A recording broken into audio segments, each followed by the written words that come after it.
다니엘을 한번 우리들이 살펴보겠습니다. 다니엘서 9장. 다 읽었으면 좋겠지만 15절부터 19절까지 우리가 한번 교독을 해서 보면 좋을 것 같습니다. 다니엘서 9장 15절부터 19절 말씀입니다. 다니엘서는 구약에 있습니다. 그냥 묻자고 하는 얘기입니다. 강한 손으로 주의 백성을 애굽 땅에서 인도하여 내시고 오늘과 같이 명성을 얻으신 우리 주 하나님이여 우리는 범죄하였고 악을 행하였나이다.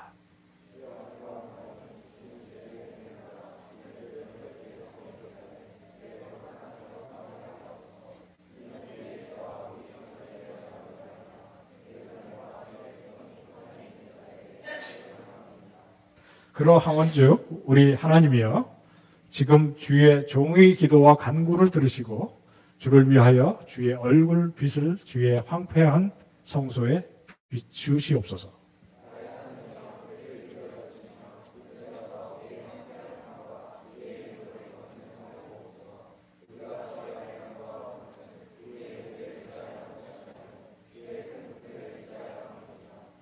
함께 읽겠습니다. 주여 들으소서, 주여 용서하소서, 주여 귀를 기울이시고 행하소서, 지체하지 마옵소서. 나의 하나님이여 주 자신을 위하여 하옵소서.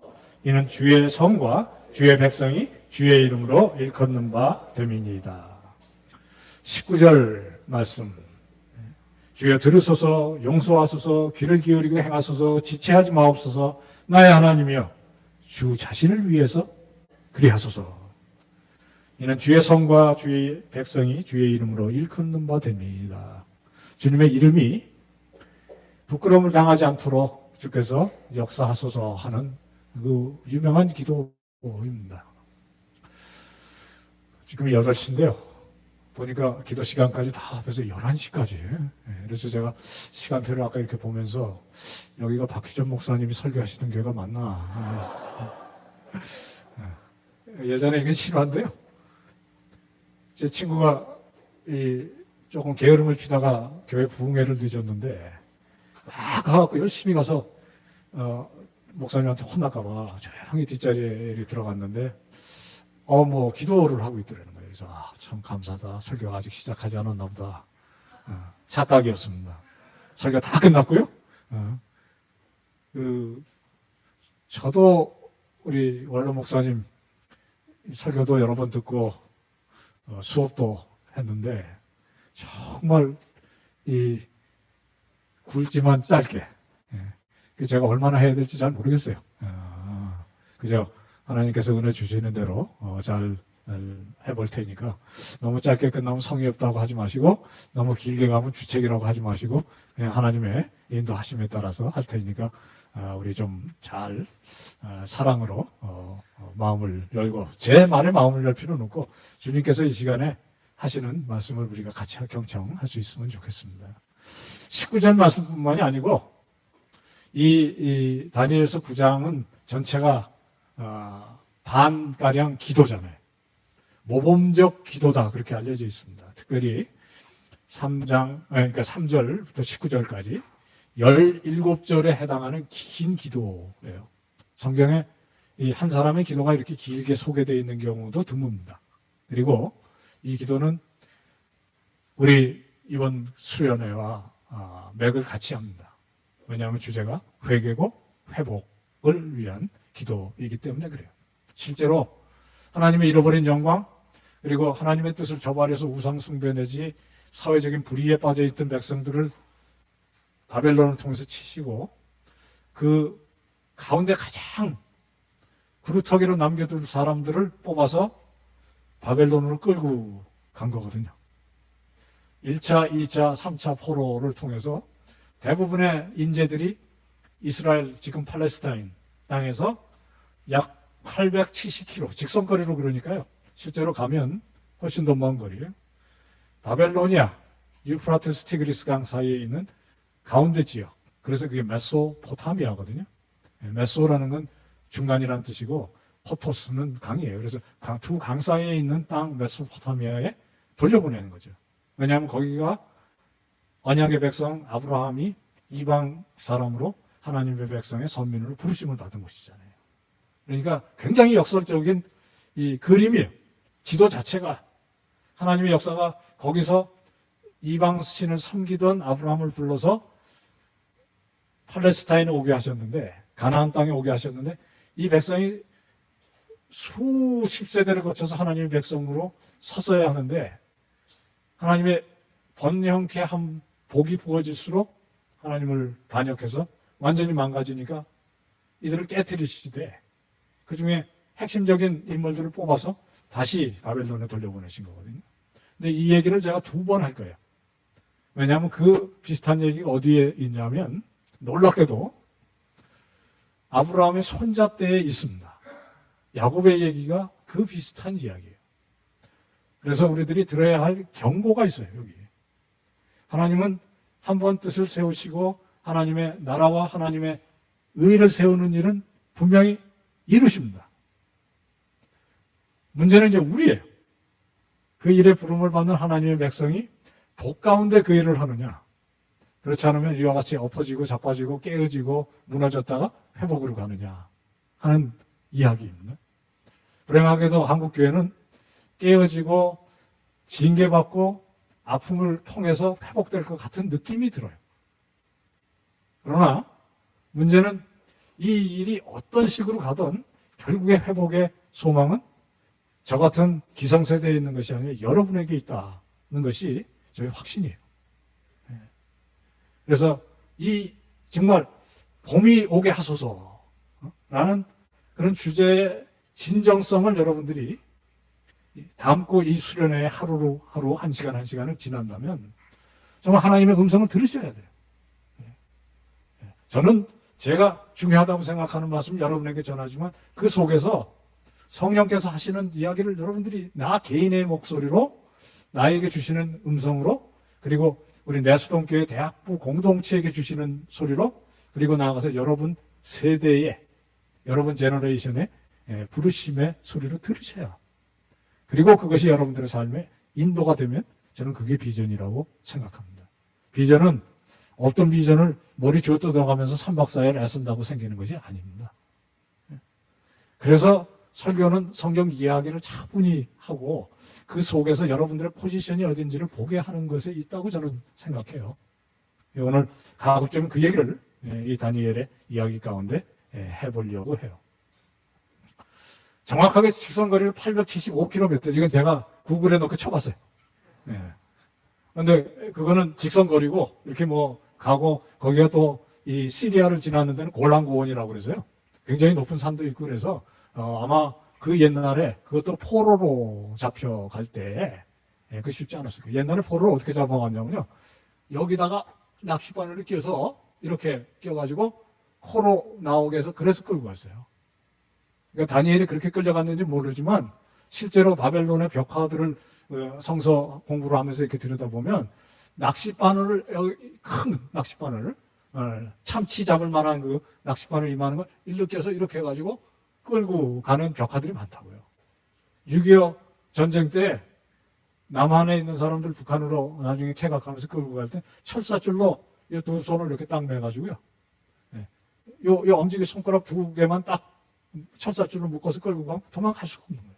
뭐 온몸 칭칭 맬 필요가 없었는데 바벨론 사람들은 훨씬 더 좀 센 거지. 그렇게 정말 맨발로 끌려갔을 테니까 그 얼마나 참담했겠어요. 이 바벨론에 끌려간 이 다니엘, 놀라운 거는 이 사람이 다른 많은 일들을 우리들이 보지만 공부도 열심히 했는 것 같고요. 정말 담대하게 일을 많이 했는 것 같지만 무엇보다도 결국엔 보면 기도의 사람이에요. 그리고 그 기도의 핵심적인 내용이 결국 오늘 본문에 나옵니다. 회복해 하소서. 우리는 주님 앞에 한 것이라고 범죄한 것밖에 없습니다. 참 수치스럽고 부끄럽고 죄송하고, 그러나 이 백성이, 우리가 하나님의 백성이 아닙니까? 하나님께서 특별한 뜻을 두고 아브라함을 부르셨고 그 자손들을 애굽에 보내셔서 400년 동안 한 가족 70여 명이 약 200만이 넘는 장정들만 60만이 넘는 사람으로 만드신 후에 그들을 모세를 통해서 출애굽시켜서 가나안에 넣는 역사. 그게 영광의 역사 아니에요. 가나안에 입성할 때 군사력으로 입성한 것이 아니라는 거 여러분들이 잘 아세요? 그래서 그 영광의 역사를 이루었던 그 역사를 우리들이 다 망가뜨렸나이다. 이게 회개의 시작입니다. 오늘 15절에 강한 손으로 주의 백성을 애굽 땅에서 인도하여 내시고 오늘같이 명성을 얻으신 주님. 사실 다윗 시대의 그 명성은 하나님께서 다윗과 솔로몬 시대를 지나가는 때에 이 이스라엘 백성을 통해서 얻은 명성은 사실 그 인근의 최고의 국가였었거든요. 그러나 패망하게 된 이 시점에 다윗은, 이 다니엘은 그 역사를 기억하는 겁니다. 뭐 조금 얘기가 다른 얘기일 수 있겠지만 여러분들이 좀 역사의식이 있었으면 좋겠어요. 역사의식. 다른 건 고사하고 내수동교회 역사의식이 있어야 돼요. 뭐 그 개나 물어가면 좋겠다. 그러지 마시고 한번 여쭤보고 싶은데 내수동교회가 몇 년도에 창립됐는지 아시죠? 이런 거 이제 물어보면 짜증나기 시작해요. 1954년이더라고요. 그것도 대학생 5명인가가 시작했다. 그렇게 여러 번 홈페이지에서 본 거예요. 제가 어떻게 알겠어요. 근데 숙제를 우리 박정훈 목사님 주신 숙제 좀 했어요. 여기 보니까 뭐 제가 아는 사람, 선배, 뭐 온갖 사람들이 이 교회를 쭉 섬겼더라고요. 아까 한 얘기는 그 얘기예요.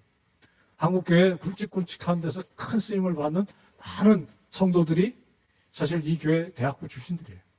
그래서 여러분들이 그 책무감이라는 게 있어야 된다는 거예요. 왜냐하면 그 선배들의 후배인데 1954년이면 정확하게 64년 된 거예요. 왜냐하면 나보다 한 살 찍어요. 제가 사실은 이제 만으로 65세잖아요. 53년생입니다. 그런데 이 교회가 지금 64년 전에 세워져서 지금까지 이렇게 오는 동안 하나님께서 무엇을 이 교회를 통해서 하셨는가를 생각해 보는 것이 사실 내수동 교회가 봄이 오고 이 봄 지나면서 여름으로 갈 때 우리는 뭐를 해야 되는가를 생각할 때 기초가 돼야 되는 거예요. 역사의식이 없는 사람은 사실은 비전도 없는 겁니다. 스토리가 빈약한 사람은 비전이 있을 수가 없어요. 그래서 한 나라가 무슨 중국처럼 무슨 굴기 뭐 이런 거 할 때 항상 역사 바로 세우기를 해요. 대개는 과장하고 이제 왜곡하는 게 문제긴 해요. 여러분 그럴 이유가 없어요. 우리의 역사는 어디에 있냐면 이 책에 있잖아요. 그러나 동시에 뭐가 있어야 되냐면 한국 교회에 대한 100년 남직한 100여 년 남직한 이 한국 교회 하나님께서 무엇을 하셨는지를 생각을 해봐야 합니다. 그리고 한국 교회 이 전 19년에 여기서 지금 무슨 일을 하고 계시는지를 생각해 보는 거예요. 다니엘의 기도는 거기서 시작해요. 그 옛날에 출애굽을 통해서 하나님의 위대한 역사를 이루었던 하나님, 우리를 불쌍히 여기소서. 우리가 정말 다 망가뜨린 것을 용서해 주시옵소서. 2007년 평양 대부흥운동을 100주년을 기념하는 그런 역사가 있었어요. 그러니까 100주년이니까 이 평양 대부흥이 1907년에 있었던 거죠. 맞죠? 이 대부흥운동을 기념하는 큰 집회가 상암동 그 축구 경기장에서 열렸어요. 그게 꽉 찼더라고요.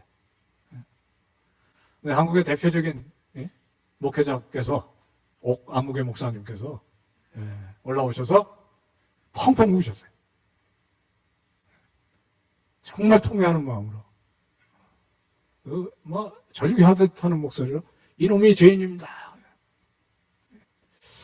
좀 큰 교회 목사님으로서 그 책무감, 책임감, 송구함, 그 젊은이들의 저 같은 그 젊은 사람들, 그 당시에 젊은 사람들로 상당히 울림이 있었습니다. 이 어른 중에 입만 열면 자기 자랑부터 생각해서 성취에 대해서 이렇게 늘어놓는 그거 참 밥맛을 없게 해요. 그런데 정말 그 절규하듯이 그 쉬운 일 아니에요. 쉬운 일 아닙니다. 다니엘이 이 시점에는 아까 말씀드렸듯이 80이 넘은 노인일 뿐만 아니라 대단히 놀라운 것은 이 사람이 포로로 잡혀갔지만 그 땅에서 대단히 성공했잖아요.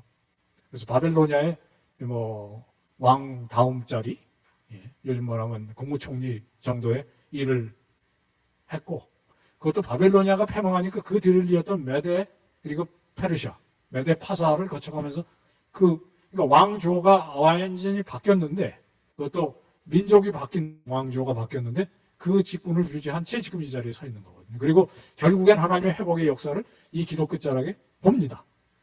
결국에 기도 끝에 천사가 와서 회복의 약속을 주니까요. 난 여러분 세대에 여러분들이 그런 기도를 하시고 이렇게 응답받았으면 좋겠습니다. 정말 그것이 제 소망이라 그렇게 늘 기도를 해오고 있는 중입니다. 다니엘은 흥미로운 에피소드로 가득해요. 근데 그 이야기 시작은 아시죠? 자, 이제 제가 좀 과장하듯이 아까 그 낚시 꿰여가지고 끌려갔다고 그렇게 한번 생각을 해보세요. 조금 드라마틱한 게 좋잖아요? 근데 이제 낚시가 빠지고 정신 차려서 보니까 와, 이제 포로 끌고 간 사람들 중에서도 똑똑한 사람은 추렸다는 거 아니에요? 그래서 이 친구들은 훈련을 시켜서 식민지 통치에 써야 되겠다. 이랬을 겁니다. 이게 이제 다 바이링골들이고 아니면 트라이링골들이고, 그래서 제국들은 그 일을 해요. 항상 이 남의 나라의 그 두뇌를 이걸 이제 브레인 드레이닝이라고 그러는데 뽑아가지고 유학을 시키는 훈련을 시켜서 이제 그쪽에 자기 정권의 친화적인 통치자로 이렇게 보내는데 다니엘 그리고 아시잖아요, 세 친구가 선발이 됐다는 거거든요. 이름 한번 얘기해 볼까요? 다니엘, 사드락, 메삭, 아벳느고. 맞죠? 여러분 가운데는 없으세요? 여러분들은 나는 박정욱이지만 나는 다니엘이다. 그런 사람 없으세요? 아까 보니까 여기 저희 찬양하러 나온 친구 중에 가운데 왜 P자 이렇게 쓴 그 형제 어디 있어요? 도망갔어요? 가운데 P자 이렇게 그려져 있는 티셔츠. 지금 봉사하러 갔나 보죠? 그리고 그 옆에 있는 친구가 정말 재밌게 이런 것도 잘. 저도 그거 하고 싶은데 잘 안 돼요. 제가 왜 그 얘기를 여러분들에게 뭐냐면 아까 그 쭉 얘기했던 이 내수동 교회의 역사 속에 다니엘, 메삭, 아벳느고, 사드락 다 있었다는 거예요. 근데 그 사람들이요, 지금 실제로 그 일들을 다 해요. 그러니까 여러분들 속에도 좀 그런 이 스피릿이 좀 있어야 될 것 같아요. 에스더도 물론 있어야 돼요. 이 사람들이 이 같이 공동체적인 이 비전아리들이 되어가잖아요. 그러니까 다니엘이 그 중에서 리더였는지는 몰라도 정말 놀라운 거는 그런 친구들이 있었다는 건데 그 사람들이 작당해서 한 일이 하나 있죠. 그게 이야기의 시작이에요. 그게 다니엘서 1장에 나오는 이야기입니다. 이 사람들이 국가의 장학생으로 선발이 돼서 가서 이제 호의호식 하면서 육군사관학교에 들어가면 순간부터 모든 게 다 공짜잖아요. 그래가지고 들어가서 왕의 진미를 대하게 됐는데 어떻게 한다고 결정을 하냐? 우리는 그거 안 먹겠다라는 거예요. 그게 되게 우상의 제물이었기 때문에 안 먹겠다. 이게 무슨 얘기냐면요. 사회가 쓸만한 사람이라고 생각해서 기꺼이 제공하는 기득권을 내려놓겠다는 결정이거든요. 대단한 겁니다. 오늘날 대한민국의 젊은이들이 너무 이 기득권에 쉽게 흡수가 돼요. 그리고 그게 흡수가 안 되면 어마무시한 상실감에 빠져듭니다. 그리고 그럴 수밖에 없는 게 저희 세대에는 정말 특별한 사람들 외에는 대부분 다 가난했어요. 그래서 제 나이 돼도 차가 있는 사람이 없었고 젊은이들 가운데 아주 드물었어요. 근데 제가 15년 만에 유학생활을 다 접고 한국에 딱 도착해서 보니까 웬만한 사람들은 다 운전하고 다니고 그래서 이제 세상이 완전히 바뀌었잖아요. 지금은 제가 한 번은 할 일이 없어서 그런지 저희 학교에 출근하는 사당동에 버스 정거장에 서서 지나가는 차들을 이렇게 보기 시작했는데 BMW 하나 지나가더니 그 다음엔 벤츠가 지나가더니 그 다음에는 뭐 무슨 차예요. 하여튼 제가 한 10분 서 있었는데 마음 먹고 쉬기 시작하니까 수없이, 이것도 강남이 아니고 사당동에서. 그리고 아마 여러분 친구들 가운데도 그런 차를 이미 타고 다니는 사람이 있단 말이죠. 그러니까 그런 반열에 끼지 못하는 상실감과 아픔들을 많이 느끼게 되는 거예요. 그래서 이런 기회가 주어지면 기독교인들도 기독교인다운 결단을 내리는 그런 일이 너무 없지 않나 싶다. 여러분, 다니엘 또 하나의 다니엘이라는 이름을 가진 한국 그 청년 얘기를 아시는지 모르겠어요. 다니엘 서라고 들어봤어요? 데니 서. 모르세요? 여러분들이 막 우리 대수동 교회 공동체가 이 환경의식이 투철하기 때문에 당연히 아시리라고 생각했는데, 지구 2000이라는 NGO 단체를 만든 사람이에요. 미국 교포입니다. 동물들도 고통을 겪는다는 이야기를 텔레비전에서 보다가 먹고 있던 닭고기를 이제 내려놓고 친구들하고 결단을 해가지고 조그마한 지구 환경 단체를 만들기 시작한 게 이 지구 2000의 시작이에요.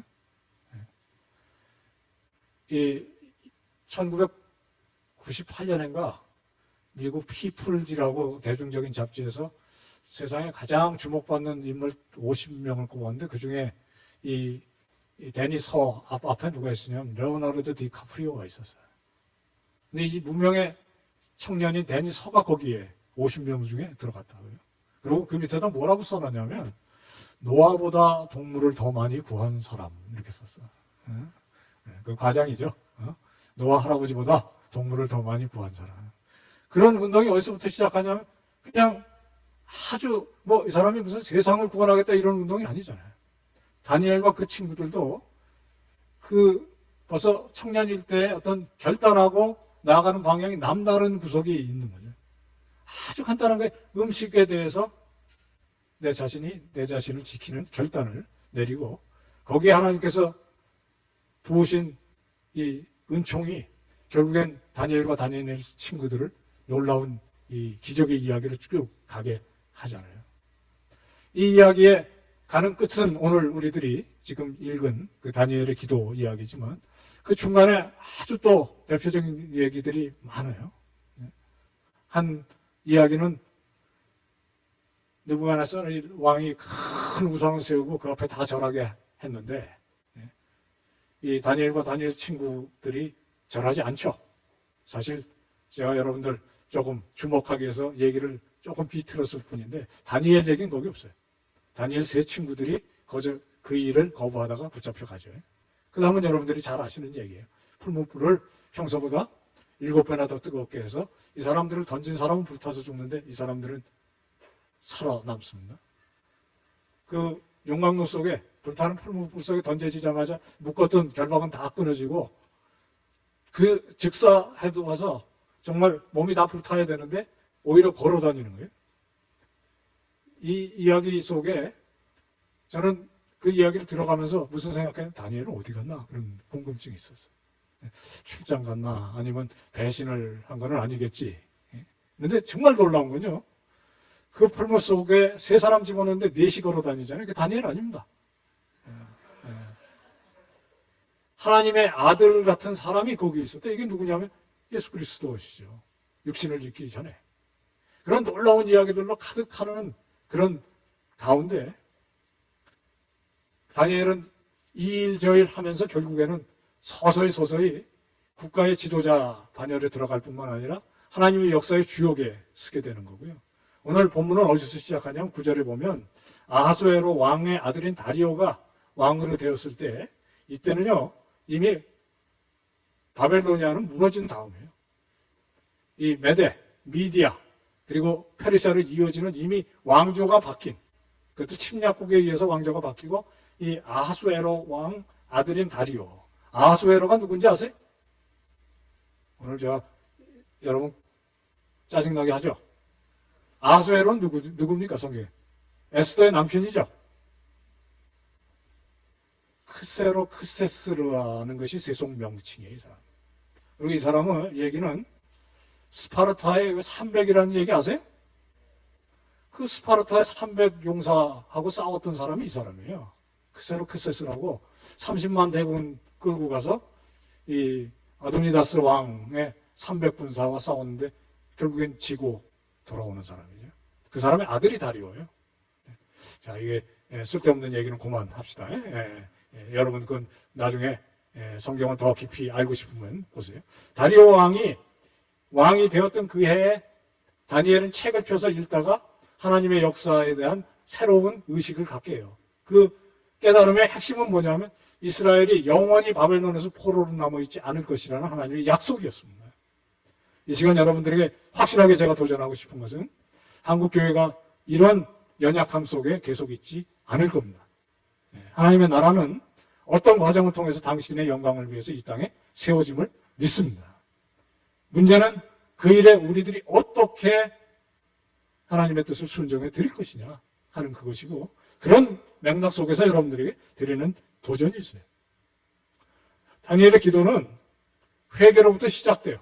6절에 보면 앞에 우리 조상들이 해왔던 모든 일에 대한 회개가 있어요. 그래서 그냥 단순하게 여러분들에게 말씀드리면, 봄이 오기를 원하시면 우리 민족이, 그리고 우리 한국교회가 여태까지 해온 연약함에 대해서 미안하지만 여러분들이 철저하게 회개해 주시는 일에 좀 동참했으면 좋겠어요. 그거는 우리 할아버지가 한 일이고 그것이 우리 아버지 어머니가 한 일인데 왜 내가 책임져야 되냐. 그것을 씻어내지 못하면 결국에 회복의 소망이 없기 때문에 제가 부탁을 드리는 거예요.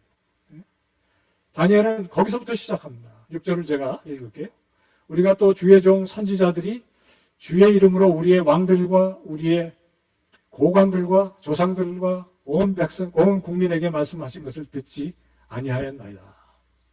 그래서 하나님께서 이 백성을 괴롭히시고 어떤 때는 책망하시고 심판하시고, 그 가장 큰 심판이 결국엔 바벨로니아가 유대 땅에 침공해서 결국엔 모든 사람들을 포로로 잡아온 일이라는 것을 인정하면서 하나님께서 그 일 가운데 베푸셨던 진로를 거둬주시기를 간구하고 있는 거거든요.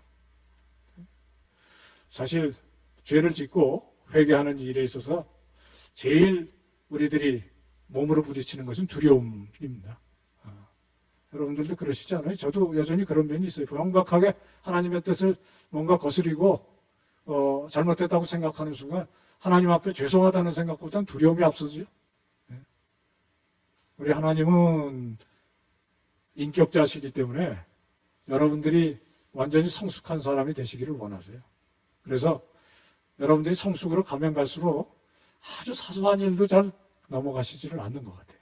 그래서 저는 하나님의 꾸지람을 어떤 면에 예상을 하고 있다가 그 꾸지람이 이런 형태 저런 형태로 오면 그러면 그렇지요. 오히려 마음이 편해져요.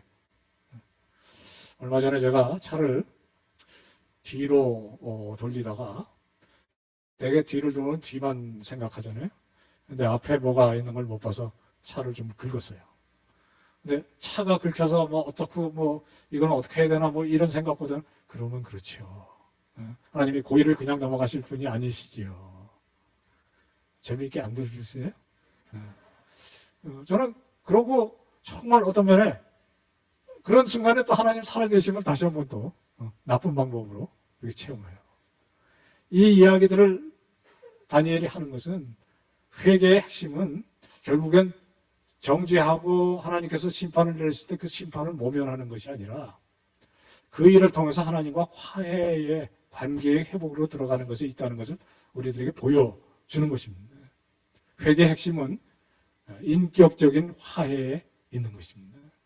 여러분들이 정말 우리 수련회의 주제처럼 나의 회복과 교회의 회복과 한국 사회의 회복을 진정으로 원하신다면 먼저 하나님과 인격적인 화해의 길로 들어가시면 좋겠습니다. 그래서 오늘 첫날이니까 제가 여러분들에게 좀 당부하는 말인데, 오늘 저녁 이 시간이 하나님 앞에 지나간 일들을 좀 놓고 우리가 통회하는 시간이 좀 됐으면 좋겠어요. 정말 여러분을 향한 오늘 저녁에 간절한 소망은 예수 잘 믿던 사람은 좀 더 잘 믿는 사람 되면 좋겠고요. 예수를 믿을까 말까 아직도 또는 내가 정말 신앙이 있는 사람인가 하는 그 씨름을 하고 계시는 분은 그 씨름의 끝이 오늘이면 좋겠어요. 정말 살아계셔서 지금 여러분 앞에서, 옆에서, 뒤에서 여러분들에게 다가오시는 그 주님의 손길을 느껴보시면 좋겠어요. 그리고 그 앞에 그냥 내 자신을 좀 내려놓으시면 좋겠어요. 그렇게 시작하면 주님은 살아서 우리 마음속을 만지시기 시작하시는데 그것을 체험하시는 그런 인격적인 만남의 시간이 되었으면 좋겠습니다. 저는 1994년에 한국에 돌아오면서 여러 가지 생각을 했어요. 저는 1980년에 광주 민주화 투쟁이 일어나는 그 해에 바로 그 달에 미국에 유학을 갔어요. 제가 미국 비자를 얻기 위해서 여러분 교회 바로 그 건너편에 있는 미국 대사관 앞에 가서 줄을 서서 들어갈 때 옆에 탱크가 5대나 있었습니다. 그 살벌한 틈을 뚫고 들어가가지고 결국엔 미국 비자를 받았어요. 사실 저희 시대에는 미국 비자를 신청하면 대부분이 특별히 목사님들은 잘 주지 않을 때예요. 근데 저는 돈 한 푼 없었고요. 또 미국에 아는 사람 하나 없었어요. 아마 미국 비자가 거절됐으면 그 순간 깨끗하게 잊어버렸을 겁니다. 근데 한마디 묻지도 않고 그냥 도장 찍어서 줘서 그거 받아갖고 나왔어요. 그렇게 가갖고 1994년까지 외국에 있었습니다. 근데 그 사이에 한국이 민주화되고 여러 가지 상황이 좋아지는 가운데 1994년에 총신대학에서 불러서 돌아오면서 이제 한국 가서 제가 어떻게 살아야 될까를 생각하면서 결심했던 게 하나 있어요. 다니엘처럼 살았으면 좋겠다. 어디 가서 우상 앞에 무릎 꿇지 않고 그리고 타협하지 않을 수 있고 그러고도 길게 오래 살 수 있으면 좋겠다. 정말 이건 좀 연약한 사람의 순수한 소원이었어요. 왜냐하면 되게 타협 안 하고 끝까지 버티면 되게 죽여요. 그런데 그 기도를 들어주셔서 그랬는지 다행히 총신대학에서 중간에 안고 쫓겨나고 정년 퇴임을 했어요. 그 전에는 저는 제 마음속에 품었던 제 역할 모델이 요셉이었습니다. 오랫동안 저는 요셉같이 살려고 했어요. 여러분들도 꼭 그렇게 한번 해보면 좋겠어요.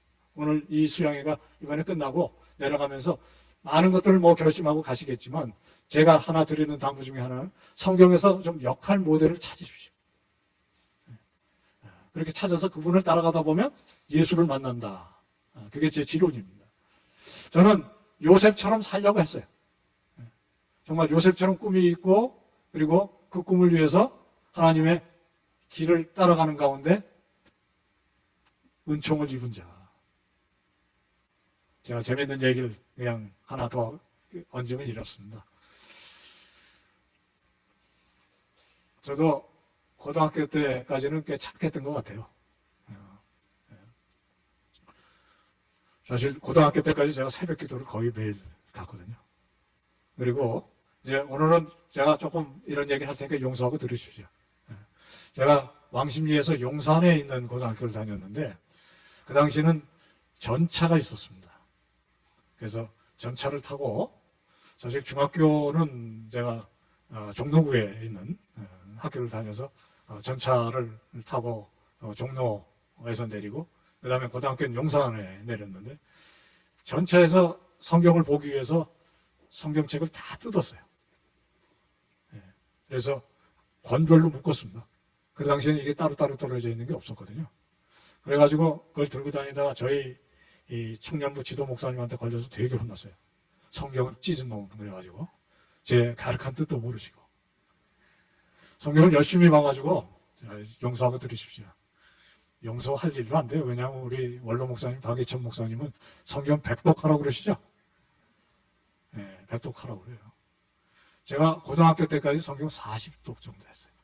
네. 정말 열심히 봤습니다. 그러면서 내 품었던 마음이 요셉이었어요. 그래서 전 거의 등 떠밀려서 신학대학에 입학했어요. 한 학기 만에 제가 뜻을 접었습니다. 자신도 없고 학교 환경도 싫고 그리고 다른 대학 기웃거리면서 4년을 허송세월을 했어요. 그 과정 가운데 정말 모태신앙으로서는 이 내려갈 수 있는 아마 바닥까지 내려간 것 같아요. 제가 어느 정도의 이 생각을 하고 살았냐면 제발 하나님이 없다는 확신만 들을 수 있으면 좋겠다. 이 모태신앙이 못하는 거 여러 가지 있는데 제일 못하는 게 뭐냐? 하나님 떨쳐내는 거 못해요. 그러니까 힘만 드는 거예요. 하나님 분명히 살아계신데 내 앞에 계시는 분이 아니고 뒤에 계시고 나를 괴롭히시고 심판만 하시는 분으로 여겨지니까 엄청 힘든 거죠. 그래도 제가 한 번도 뒤돌아볼 생각을 안 했어요. 그리고 제발 좀 없어지시길 바라고. 아니면 내 마음속에 하나님 없다는 생각이 확실하게 들으면 그때부터 난 내가 좀 편하게 살겠다. 그게 신학대학을 1년 다녔던 사람이 했던 겁니다. 하나님께서 그걸 4년 동안 꺾으셨는데 아주 무참하게 꺾으셨어요. 자존감 완전히 땅바닥에 깔리게 만들고요. 아, 나는 이 세상에 정말 쓰레기 중에 쓰레기구나. 제 친구들 다 공부 엄청 잘하는 친구들이었습니다. 그 친구들이 저를 위해서 기도해주고 저를 붙잡아주지 않았으면 저는 이 순간에 없을 겁니다. 그렇게 씨름하는 가운데 한번 수련회를 갔어요. 수련회를 갔는데 저한테 대해서 그렇게 기대하시고 저를 등 떠밀어서 어머니와 더불어 함께 등 떠밀어서 신학교에 보냈었던 목사님이 저를 불러 일으키셨어요. 그러니까 여기 이렇게 있는 중에 너 일어나 이렇게 이름 불러서 일어나. 그 저녁 집회 때 네 평생의 소원이 요셉이라고 그랬지. 내가 묻는다. 네가 진정 요셉이냐? 내가 보기엔 요나다. 그러시더라고요. 요나 얘기 아세요? 하나님께서 니느웨로 가라고 하시는데 어디로 가죠? 다시스로 갑니다. 다시스가 어딘가요? 니느웨는 지금 시리아, 다마스커스쯤 되는데요. 이 다시스는 어딘가요? 스페인입니다. 그러니까 그림이 그려지세요? 너는 요셉이 아니라 요나다. 그래서 내가 진짜 요나인가를 확인하기 위해서 한 번은 철학기도를 가서 요나서를 10몇 번을 읽었어요. 요나서 짧잖아요.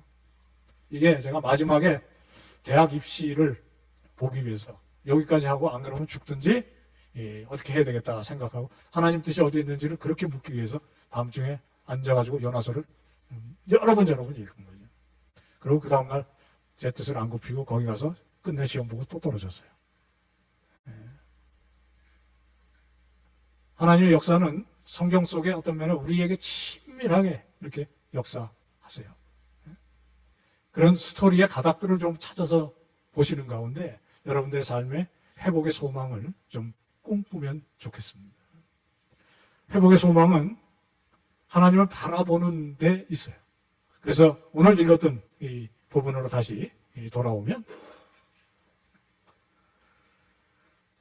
15절부터 유다에게 하나님의 이름을 많이 거론하는 하나님의 이름이 끝없이 나오는 그런 기도입니다. 19절에는 특별히 주여 주여 주여 이렇게 3번 있어요. 제가 한 번은 성경을 읽다가 그런 생각을 했어요. 여러분 왜 어른들 집회 같은 데서 설교 끝나고 주여 삼창하고 기도하죠? 여기서부터 나왔나 보다 그런 생각을 좀 했어요. 주여 들으소서, 주여 용서하옵소서, 주여 귀를 기울이고 행하소서. 이 주님의 이름을 부르는 것은 주님의 주권을 인정한다는 뜻이 아니겠습니까? 그것도 가장 돋보이는 단어가 이 주여인데 이것은 히브리 말로는 여호와예요. 여호와. 언약의 주님이고 그리고 이스라엘 역사를 주권적으로 이끌고 계시는 그 주님에 대한 이야기입니다. 다니엘서에 그렇게 하나님의 이름을 불러 쓰지 않습니다. 이게 바벨론과 페르시아의 문화권에서 쓰여진 이 문헌이기 때문에 이 언약의 이름인 여호와라는 이름이 유일하게 나오는 것이 바로 여기예요. 그러니까 아까 얘기했던 대로 이스라엘의 역사를 앞뒤로 통찰하면서 그 가운데에 자기가 서 있는 지점을 지금 확인한 다니엘이 아브라함의 하나님, 이삭의 하나님, 야곱의 하나님을 다시 기억하면서 그 언약의 하나님께서 당신의 영광을 위해서 새롭게 역사해 주시기를 간구하는 거죠. 예, 뭐 우리가 많은 것을 생각할 수 있겠지만 저는 내일, 모레 오전 특강을 통해서는 바로 그 역사의식을 우리가 성경과 우리 대한민국의 교회 역사 가운데 어떻게 파악할 수 있는지를 좀 한번 같이 씨름해 봤으면 좋겠어요. 뭐 시간마다 은혜 넘치는 그런 일들은 다른 분들이 훨씬 잘할 것 같고요. 저는 좀 조금 치밀하지만 같이 좀 생각을 하고 그 가운데서 하나님께서 하시는 이 큰 역사 속에 우리는 지금 어디에 있고 나는 누구이고 그 가운데서 내가 2019년을 어떻게 살며 앞으로 어떻게 내다봐야 될지를 한번 생각해 보는 거예요. 저는 그게 진정한 비전이라고 생각합니다. 오늘 이 말씀 16절을 한번 보십시오. 16절에 보면 주는 주의 공의를 따라 주의 분노를 주의 성 예루살렘의 주의 거룩한 산에서 떠나지 말게 하옵소서. 그러니까 하나님, 주님을 의지하면서 그분의 이름을 부르면서 그분의 영광을 위해서 주님이 이름이 땅에 떨어지지 않도록 하는 이 기도죠. 17절에 주를 위해서 그렇게 하시고 주의 얼굴의 빛을 우리들에게 비춰주시고 주님 자신을 위해서 이 일을 하시옵소서라고 하는 이야기죠. 주님 자신을 위해서 우리 자신을 회복시켜 주시옵소서. 그것이 우리들의 기도가 되었으면 좋겠습니다. 오늘 우리들을 이 자리에 부르신 주님이 어떤 뜻을 가지고 부르셨는지 깊이 생각하는 가운데 먼저는 우리 내수동 교회 대학부가 가는 길도 생각하시고 그리고 하나님께서 이 교회 역사 가운데 나를 2019년에 이 자리에 있게 하신 주님의 뜻이 무엇인지를 함께 생각하는 가운데 한국교회 회복 그리고 나 자신의 회복이 하나님의 역사 가운데 이루어지는 그런 소망이 우리들의 소망이 되었으면 좋겠습니다. 다 한번 일어나셔서 우리 찬양하겠습니다.